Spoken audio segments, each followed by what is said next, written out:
Vote চাই, ভোটারের দোয়া চাই সকলের।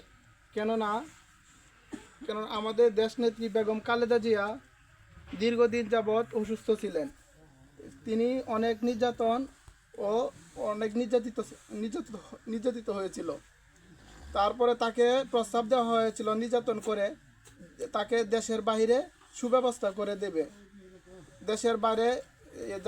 দেশের বাইরে যেতে বাধ্য করতে চেষ্টা করেছিল, বলে প্রস্তাব দিয়েছিল দেশের বাইরে সুব্যবস্থা করে দেবে, দেশ থেকে চলে যেতে। কিন্তু আমাদের দেশনেত্রী বেগম খালেদা জিয়া দেশ ছেড়ে যান নাই। তিনি বলেছেন দেশের বাইরে আমার কোনো কিছু নেই, এ দেশই আমার সব।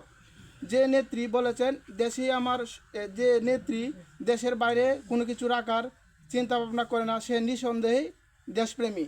সেই সূত্রেতে আমরা তাকে দানের শীষে ভোট দিয়ে 12 তারিখে দানের শীষে ভোট দিয়ে বিপুল ভোট দিয়ে আমরা 7 নম্বর ওয়ার্ডবাসী 7 নং ওয়ার্ডের গ্রাম মাটি বিএনপির ঘাঁটি হিসেবে প্রমাণ করতে পারি। জিয়াউর রহমান অমর হোক, খালেদা জিয়া অমর হোক, তারেক জিয়া জিন্দাবাদ। এই বলে আমার বক্তব্য শেষ করলাম। আসসালামু আলাইকুম।